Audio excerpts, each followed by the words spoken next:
Padres trade talks intensifying as this report reveals these players could be made available and would be perfect fits for the Padres offensively, and I think we should talk about it. Hi, welcome back to another episode of Padres Digest with your host, Andrew. Please apply if you would like, as always. Today, or I guess yesterday, which is still today for me, I talked about pitchers. Now we are talking about hitters on the Jeff Passan article, ranking players who could be traded. And I think there's some good players here. Again, as always, I am fully aware that our prospect pool is not as deep as it used to be, but I don't think these players are going to be super expensive. Let me mute my notifications. My bad. Well, they're not going to be cheap, but they're not going to be super expensive. Let's put it that way. I think they're still solid enough that they'll cost something, but not something too expensive. And as it's already been proven throughout the the entire time AJ Preller is here, we're good at finding talent, and that talent being proven to be good enough in the majors. So teams trust us. Let's put it that way. And that's the biggest bargaining chip we honestly have, is that teams trust us, in my opinion. But let me look at 3 players for you. So the first 2 are going to talk about the most, and the last one, I swear to God, I've done like 3 videos on him. So I'm not going to spend too much time on Yandy Diaz. If you look back on our channel, like, I swear to God, I did a video on him like less than a month ago. But I'll still include him, right? Because I think he's my biggest want from an offensive trade piece. I know he's getting older, and we'll talk about it, but I still think he's my biggest want. But everyone else has a good place, right? So let's start with Brandon Lowe. So, second baseman for the Rays, but he can kind of play anywhere, to be honest. 25% chance of getting traded. Ignore the ads. I can't get it. I mean, I do have the ad block, but anyways, the point being, ignore that. The buzz, a perpetual trade candidate. Lowe is in his final of 2 option years after a 6-year extension. At $11.5 million, his contract is affordable enough that teams with holes at second base could try to wheedle the Rays into moving him. Tampa Bay Lowe's taking a step back, though, and considering the activity of the Rays, AL East compatriots, only a strong offer would do the trick. Lowe's defense at second base hovered around average to slightly below for most of his career, but it regressed to -9 runs last season while his base running value turned negative for the first time in his career. Lowe, 31, is beginning to regress physically, but still has impact in the batter's box, leading to 31 home runs and a .256 average last season. Team fits, Padres, number 3. So there's a lot going on right here, right? They're still expensive. I mean, 11.5 isn't cheap, but it's a good price for what he is. The Rays, it'll be a little bit more expensive. Probably of all the players on this list, they'll probably be the most expensive. But for what we need on this team, which is slug, I think Lowe would have the best fit. So most expensive, but best fit. Sometimes in life, it's not always that easy, right? But let's look at Brandon Lowe for a little bit. So, pretty good. Batting run value is above average. Not crazy above average, but still good enough, right? Base running is going down. That's not our biggest concern. And our fielding run value, fielding is not great. That being said, we do need a DH still. So if we can keep Cronenworth at second, put Sheets at first base full time, and then put Brandon Lowe at I mean, I think he even plays first base, to be honest. I might be wrong about that. But him at first base or DH, like, there's a spot for Brandon Lowe on this team. So Brandon Lowe, 25% chance of getting traded, but they need a lefty bat with pop to replace Cronenworth's production gap. Rays always listen on players with 1-year control left. Lowe fits the Padres the Preller profile, buy low power bat. I would say he's more like a buy medium, buy high power bat, but I don't know. But mid-tier prospect plus lotto. Mid to maybe mid-high. It depends on what the Rays want to do, right? Perfect left-handed platoon bat versus right-handed pitchers. I did not bring up his splits. I was curious about that. I'll do that right now while I distract you with my speakings. Oh, I realized that just moved that for me. Oops. Okay, my bad. Hold on. We'll look at that right now. But his contract, as we said, he is going to be a free agent next year, and this is going to be 11.5 contract this year. So, again, a little bit more expensive.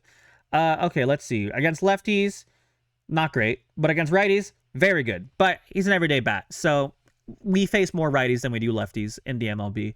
But you can see the slug, right? Good slugger. Home runs, 14 in 2020. 2020 though, 39 in 2021, 31 in 2025. And even if we regress to back to 20, that would still be a good amount for us, in my opinion. But he's a solid player, solid team guy. I think he would be a nice fit, just maybe a little too expensive, but if anyone can pull something off, it is AJ Preller. But let me know what you guys think about that. And obviously, I kind of spoiled the next one, but it wasn't really that much of a spoiler, to be honest. Jeff McNeil. So this one is a me choice, and I'll tell you why in a sec. But chance of getting traded, 80%. The acquisition of Marcus Semien took away McNeil's at-bats at second base, and he's not a great defensive outfielder, which for a team looking to shore up its fielding is suboptimal. The expectation then is that McNeil will be dealt, even if New York needs to eat some of his $15.75 million deal with a $2 million buyout on an option for 2027. McNeil is a nice-to-have utility player who can play capably all over the field and hit at a league average or better rate from the left side. He'll be 34 in April.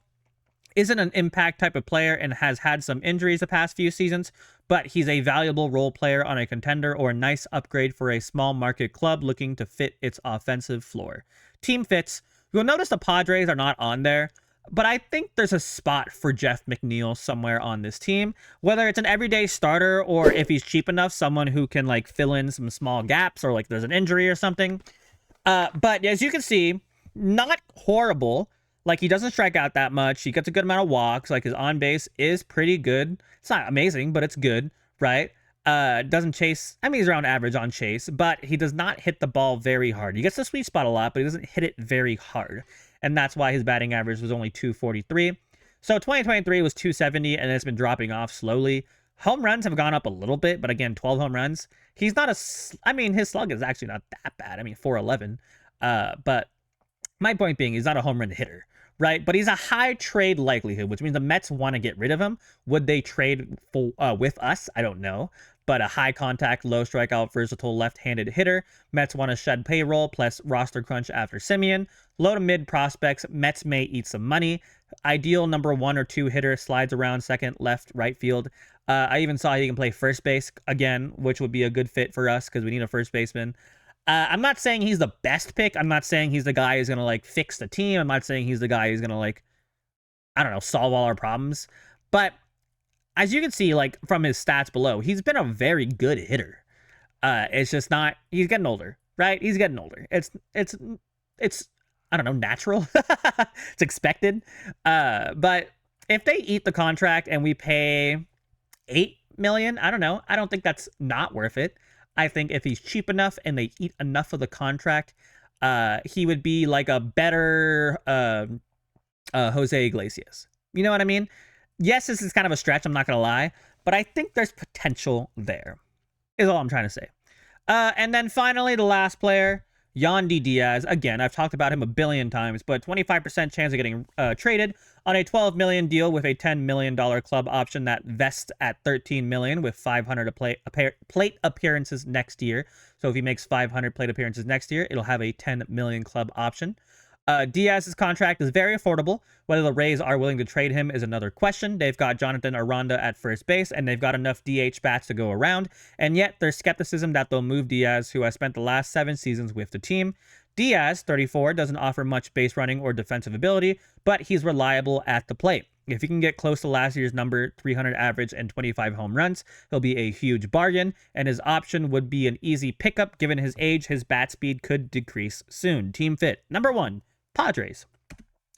Again, talked about him a billion times. So you should already know by now how much I would like having Yandy Diaz on this team. I think he would be a perfect fit. Again, 25 home runs is not Pete Alonso, right? But 25 home runs would still mean a lot for this team. 482 slug would be huge for this team.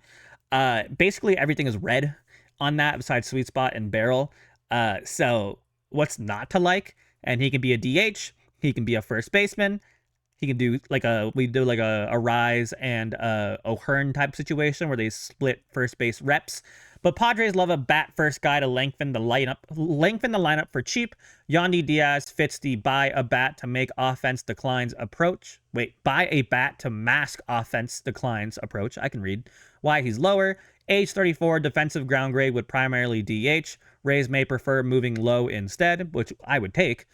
Cost moderate, solid but not a priority. I wouldn't call him a priority either, but I think he would be a solid option. If he gets 300 at-bats, we can pay him $10 million when he hits 35. So, why not? Why not? I think he fits very nicely onto this team. And what do you guys think? Is there any other players you would like us to discuss? There's a longer list that they have of like lesser known or like more low-key players. I can do that. I don't know how bottom of the barrel you guys want me to dive into. I don't know, whatever. But yeah, let me know what you guys think. Do you like him? Do you hate him? What would you rate him? And as always, have a fantastic rest of your day. Please subscribe as always and go Padres. Goodbye.